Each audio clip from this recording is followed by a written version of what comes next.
everyone, welcome back to my channel.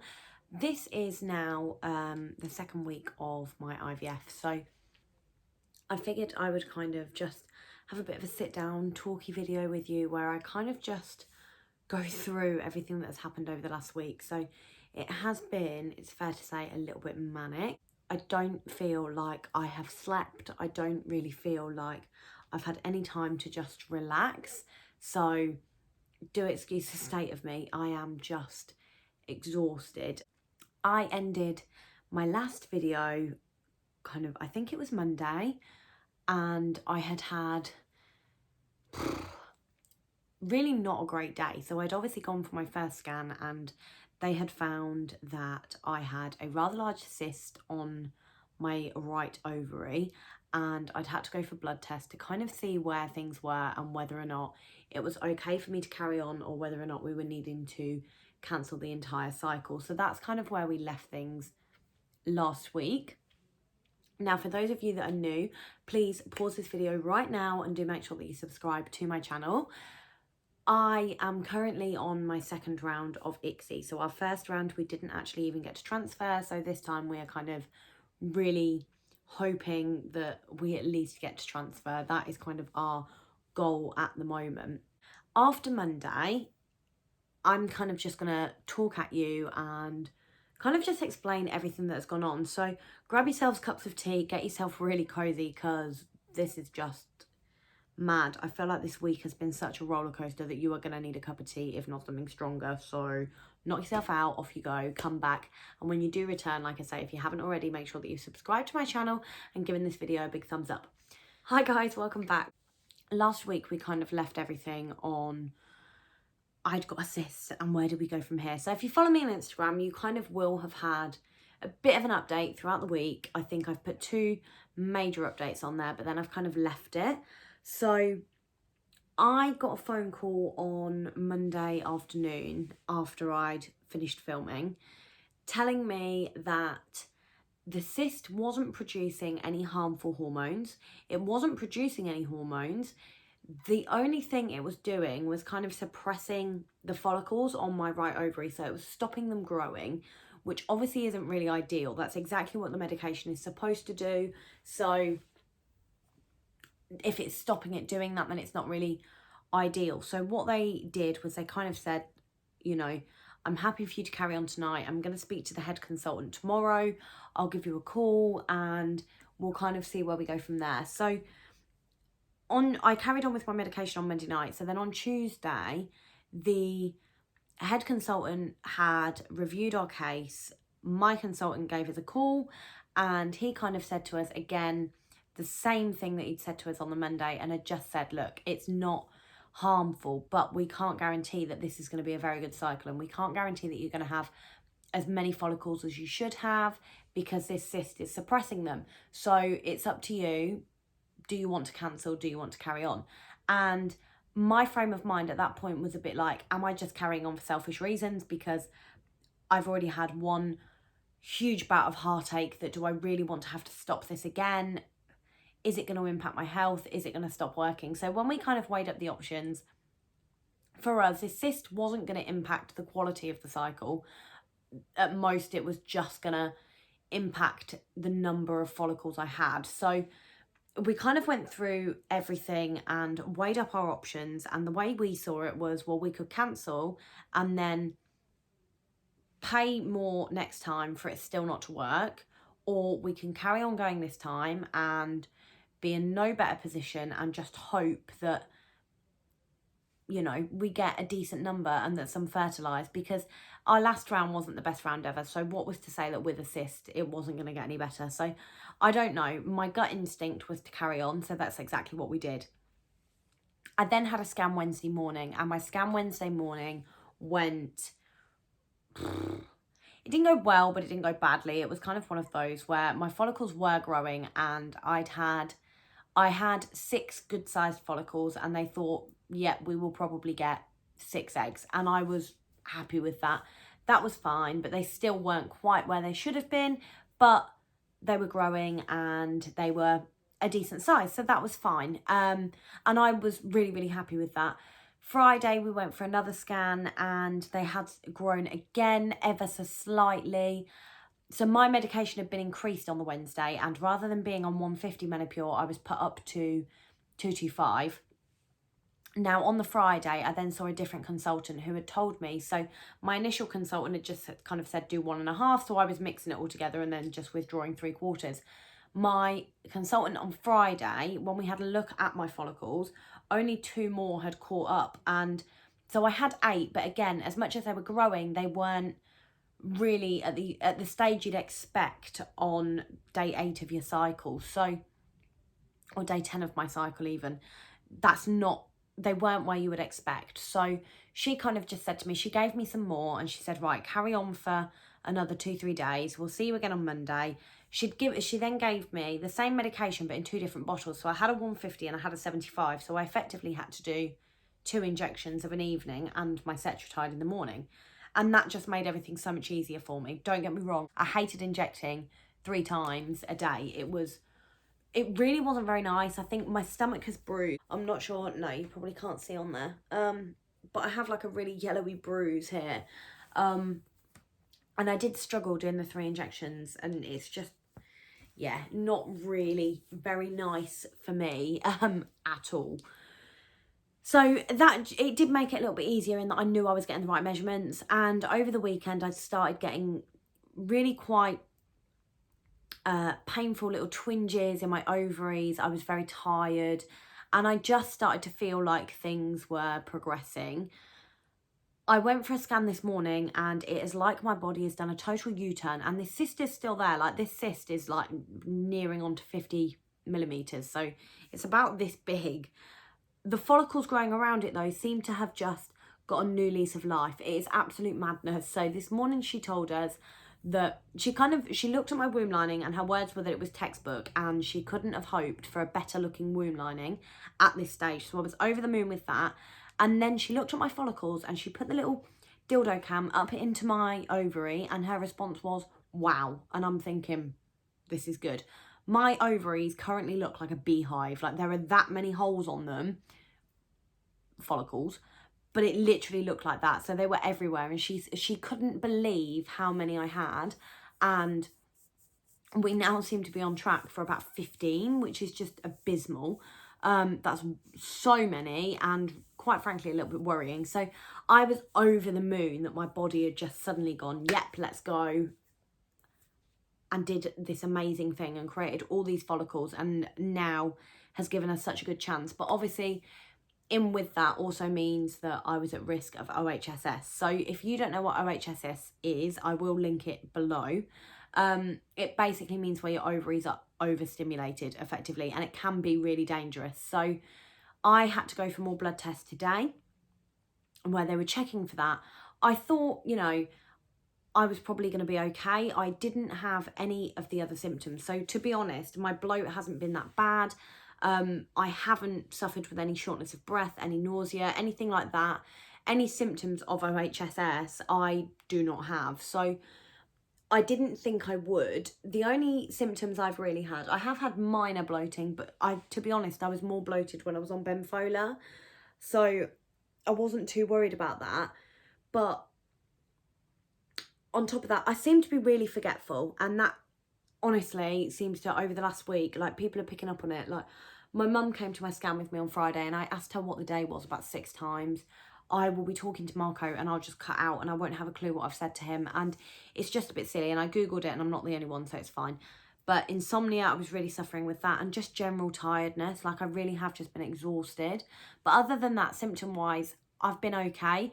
So when she sent me for these blood tests, I was of course a bit cautious, but I didn't actually think that my hormone levels were going to come back anything other than ordinary. So she rang me this afternoon, and they're not. My hormone levels are absolutely fine. So we are still going for a fresh transfer unless I get 15 or more eggs. If I get 15 or more eggs, they are going to freeze it because it is too risky when it comes to OHSS, which means I won't transfer until my next natural bleed, which will be the month after next. So we're looking at about May. Now, hopefully everything goes to plan, but we'll see. So there's your little recap. So I'm trying to kind of process everything, if I'm honest. Like, I can't believe I've gone from starting so late to it being a really rubbish start and finding this cyst and thinking that we were going to have to cancel it all, to now having too many almost. That I'm over the moon. Like, I really am over the moon that I completely stuck to my guns. And I think it just shows that sometimes if you have a gut feeling, run with it, because I'm not the most confident person ever. And usually if somebody's telling me to do something, I will do it. And the clinic didn't tell us to cancel, but you could see that they were kind of thinking you probably should. But because it wasn't harmful, I suppose they couldn't tell me, yes, you have to. And it was all up to me. So I am really glad that I did, because I don't know. I think I'm over the moon that we got this far, and this is further than we could have dreamt of getting, if I'm honest, and we never ever expected an outcome like this. So I am over the moon on that front. I'm really glad that I stuck to my guns. I feel more positive than I have felt in this entire process, and I don't just mean this cycle. Last cycle, I feel like, I don't know, I think today has just been a really, really good day, and I think that has had a lot of weighting on it. But I don't know, I seem to be getting a bit of my mojo back, and I seem to be a bit like, yes, let's go, let's do this, this is gonna work. And as much as I don't want to let my head run away with me, and I'm very, very aware of the fact it might not work, I just feel good about this, and there is something telling me that this is okay, and that this is going to be okay. And I'm not the most spiritual person, but I keep seeing things like 11:11 and 22:22, and I've been Googling it, and 22:22 has some kind of links to a guardian angel that has something to do with fertility, and 11:11 we all know is meant to be good luck and things like that. And I don't know, there's just, I'm probably just getting very wrapped up in it, and I'm sure that it's a load of bollocks, but it seems to be, I don't know, I just feel really good, and I can't explain it. I feel like timing is everything, and I think there were a lot of things that when we went into this the first time that hadn't happened or weren't right, that kind of are now. Like, I feel like we're in a bit of a better position now than we were last time. And I think it's little things, like, obviously I did a video on my best friend falling pregnant, and I think, you know, we always said that we would have kids together, and in my head now I'm like, well, maybe that will still be the case, but it was meant to be her first, not me. And we always worried, and I know this sounds really awful, and obviously anybody who knows me knows how much I love both of my dogs, but we always said there was a concern about us having a child when we had our German Shepherd, because she wasn't great with other people's children, hence why none of our friends who had kids ever came around with their kids, because on the one occasion they did, we honestly thought Tila was going to maul them to death. And we always had to put her out. So, like, now we don't have her, we're in a better position in the sense that we don't have that to worry about. We've got that extra space. And I just feel like with work and financially, I feel like everything has kind of come together a little bit more. My mum's moving back to Peterborough, and, you know, and another thing which I know is really silly and people are going to judge me massively. My mum always said to me that whenever we would talk about having kids, my mum's motto when I was young, I say it's a motto, it's not really a motto, her life motto isn't me having kids. Her life motto is that she's going to go to a pub, watch Match of the Day. But she'll kill me if she ever sees this. But my mum always said growing up that she didn't want to be a grandma before she was 50. And I kind of went, well, sod you, this ain't about you. And I've obviously been trying for the last 5 and a bit years. But my mum turns 50 in May. And so part of me is like, it would be sod's law that she got her way on this. So I just feel like there's all these really silly things that keep popping into my head, and I'm like, oh yes, well that must mean that this is our time, blah, blah, blah, blah, blah. Chances are it will fail, and I'll feel like a mug, and I'll watch this back and think, why did you let your head run away with you? But generally, I just feel positive. And I feel scared, don't get me wrong. I'm really looking forward to the sedation. I'm a little bit sadistic like that, and I absolutely love it. So a year ago was my operation, and going under general anaesthetic was the best time of my life. So I am quite looking forward to the sedation and going a bit loopy. But I feel scared, and I feel scared about it failing and not getting to transfer, and if we do get to transfer, about it not working. I think I'm very aware of my mental health at the minute, and I'm very aware of the fact that I am not fully okay at the minute, and I feel like if it doesn't work, I am worried about spiraling. But I think at the same time, I'm very aware of my mental health, like I said. So I think I am at a point where if it doesn't work, then I know, A, that it gets better because I've done it before, but B, I think I know when I need to intervene in my own head, if that makes sense. And I think I know when I need to ask for help, and I know what I need to do. And I think over the last few weeks, I have been really, really focused on my own mental well-being because, like I say, it's not been okay. So I have learned it's little things like just talking to Marco. Like sometimes if I felt a bit sad in my head, I'd think, I'll be all right tomorrow. And even if I wasn't, I'd think, I won't say anything because I don't want him to think that I'm a bit crazy. Whereas now I've kind of got to the point where if I feel like that, I'll just sit there and I'll just out of the blue go, I don't feel very okay today. And we will talk about it, and I will say everything that I need to say, and he just supports me. So I think if it doesn't work, I'm ready to kind of deal with it. Whereas last time I don't think I knew what to do. So I'm hoping it all goes to plan, but obviously if it doesn't, then we've also not kept it a secret this time. So I've kind of got my support system the whole way through this, rather than at the end go, something bad's happened and now I need you all. It's very much like they're all just here. Like, it's been really nice being able to take my mum to the scan with me. Like, that was so special, and I can't explain how that made me feel. Like, my mum lives a 4-hour drive away from me at the minute, and I don't see her all that often. So things like this, she doesn't really get to be part of.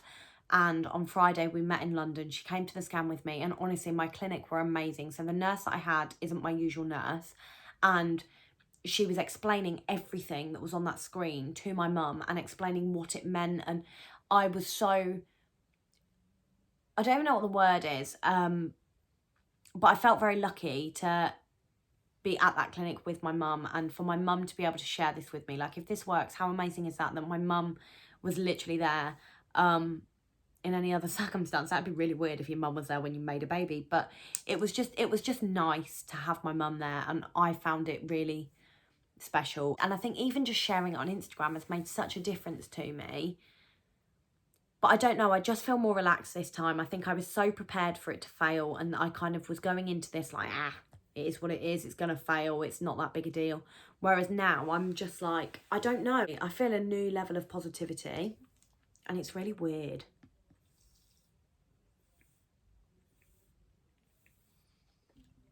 I don't know. That is my plan now. So I've got my egg collection coming up. So we do actually trigger tonight.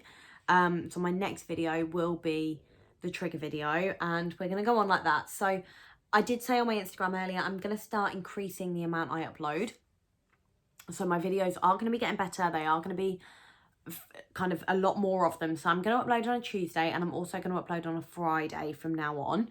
So I'm quite excited about this. I think I'm going to kind of branch out a little bit, and as much as I do want everything to be geared towards IVF, I also want my life back, and I do kind of want to evolve this away from just IVF, because I think I need to remember who I am outside of that, and I want you guys to kind of get to know me and know me outside of just the infertile lady. And I think I just want to feel like me again. I was listening to Radio 1 earlier today, and this is how pathetic I am at the minute, but I cry at everything at the moment. It's ridiculous. But I was listening to Radio 1, and there was a lady who had written in a letter to Scott Mills and was kind of telling him about how she had completely lost her way and was forgetting who she was.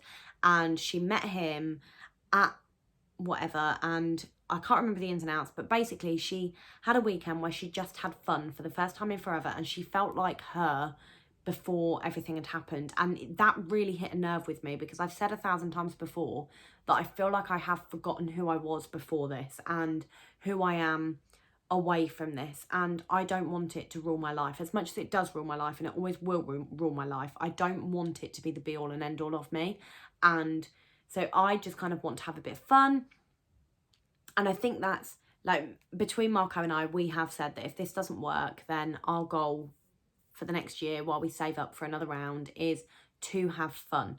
And I think that's really important. So at the moment, like I say, I'm trying to kind of just branch out a little bit and find things that bring me back away from this. So I am going to branch out, but when I say branch out, at the moment it will be things like, I'm thinking of doing like videos relating to fashion and things like that. So things that I like to wear to hide the bloat during the IVF, outfits that are good for things like your egg collection, things like that. Just boring, simple. Well, no, they're not going to be boring. But things like that, and as well as, like I said, taking you on this journey with me. But I do want to increase the amount I upload, so I am going to upload twice a week. I do love doing this. I do love sitting here and talking to you all, and I appreciate the fact that you all sit and watch me. I hit 200 subscribers this week, and I can't actually believe that that's happened. And I know that really, in the grand scheme of things, that's not that many, but for me, that's insane that 200 of you like choose to be notified when I'm going to sit here and talk about my womb. So great, cheers, thank you. I'm glad my vagina gives you all so much pleasure. That is something I never thought I'd say. But yeah, so that's it really. So tonight I trigger, so yeah, your next video will be the trigger video, and we're gonna kind of take it from there. But that is it for tonight. So I don't know, I feel a bit all over the place at the moment. It's really quite a scary game, this IVF. It really, really is. Oh. Oh my God. Do you ever do that? Like, what am I doing? You like pull faces at yourself and you can't believe that your face gets in such an ugly position. Like Marco does his face, right, where he sits there and he goes like, and he does it, and like, it actually makes me cringe, and I tell him that too. It's disgusting. Anyway, I've lost the plot. But anyway, yeah, so thank you very much for watching. Like I say, keep up to date by following my Instagram. So if you want to follow that, it's at Amber in a Teacup. So head over there. I'm on there all the time. I'm always on stories. I'm always talking crap. I post some pretty good pics now and again. So yeah, head over there, and obviously updates there through and through. Make sure that you do subscribe to my channel, give this video a big thumbs up, and leave me a little comment down below. Any videos that you want to see, anything like that, just let me know, and I will see you on Friday. Wish me luck. Bye.